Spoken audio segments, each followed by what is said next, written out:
நானும் வேலைக்கு போவேன், எனக்கு 50,000 அவனுக்கு 50,000, பிரச்சனை இல்லை அவன் சொல்கிறான். எல்லாமே பிரச்சனை இல்லை, எங்களுக்கு பிரச்சனை இல்லை, எல்லாத்துக்குமே அவன் சொல்யூஷன் சொல்லிட்டே இருக்கான். இது பொம்பளை என்னன்னா இன்னும் இன்னொரு சூப்பர், அது சீரியலில் டைலாக் வருது இல்லை, ஒரு பொண்ணோட மனசு இன்னொரு பொண்ணுக்கு தான் தெரியும். இப்படி இது ஆரம்பத்துலேருந்தே ஒரு ஆணோட மனசு இன்னொரு ஆணுக்கு தான் தெரியும். இப்படியெல்லாம் கதை விட்டுருவான். போய் உட்காந்து ஒருத்தண்ட விவாதம் பண்ணி பாருங்க. ஒரு நவீன உலகத்தில் இருக்கிற ஒரு சிந்தனை அவனு மைண்டு கழிவு வச்சுருப்பான் பாருங்க. ஆக்ஸ்போர்ட்லேயும் ஹார்வர்ட்லேயும் படிச்சுட்டு வந்தவன், அவன்கிட்டலாம் நீங்கள் பேசவே முடியாது.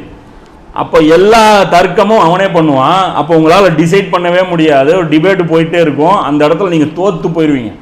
இதுக்கு தான் இல்லை என்ன சொல்கிறான், இதெல்லாம் நீங்கள் ஆய்வே பண்ணாதீங்க, நீங்கள் ஆணியே பிடுங்காதீங்க, நீங்கள் பாட்டுக்கு அமைதியாக இருங்க, சத்தியத்தை கொண்டு நீங்கள் தீர்ப்பளிச்சுட்டு போய்கிட்டே இருங்க. ஹக்கு எது அப்படின்னா நான் சொல்கிறேன், அதுதான் இப்போ தாவூத் நபி பார்த்து அல்லாஹ் சொல்கிறான், ஹக்கின் படி நீங்கள் தீர்ப்பளிச்சுட்டு போங்க. அப்போ இன்ற பூமி நிர்வாகம் பண்ணக்கூடிய ஆட்சியாளரை தேர்ந்தெடுக்கும் வழிமுறை சத்தியத்தின் அடிப்படையில் இருக்கணும்.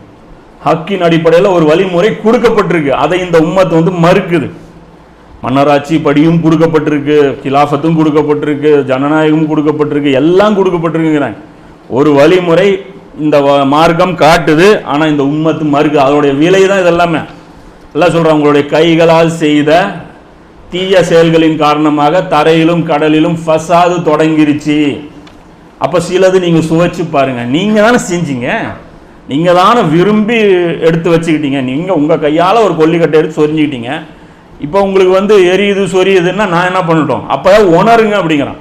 அவர்கள் திரும்புவதற்காக, எதற்காக இந்த தரையில் கடலில் சில ஃபசாதுகள் எல்லாம் கொடுக்குறான்னா திரும்புங்க. எங்கே திரும்புறது, அல்லாஹ்வின் பக்கம் திரும்புங்க அப்படின்னு சொல்லி அல்லாஹ் கொடுக்குறான். அப்போ அதுலேருந்து நாம் படிப்பினை பெறணும் அப்படிங்கிறது அல்லாஹ் சொல்கிறான். அப்போ நீதிங்கிறது அனைத்து துறைகள் சார்ந்தது. இன்ஷா அல்லாஹ் அது பெரிய டாபிக். இது உட்காந்து பார்த்தீங்கன்னா இந்த அரசியல் சாசனம் புத்தகம் இருக்குல்ல, அது மாதிரி தொகுக்க முடியும். இஸ்லாம் சொல்லக்கூடிய நீதி, அதுக்கு பேர் தான் இன்னொரு வார்த்தை பயன்படுத்துவாங்க வழக்கத்தில், சமூக நீதிங்கிற வார்த்தை கேள்விப்பட்டிருப்பீங்க. சமூக நீதிம்பாங்க. யார் இந்த கம்யூனிஸ்ட் சகோதரர்களும் அப்புறம் இந்த தீகாக்காரவங்க, தமிழ் தேசியம் பேசுகிறவங்க, இவங்களாம் அதை பயன்படுத்துவாங்க. சமூக நீதி இருக்கணும்.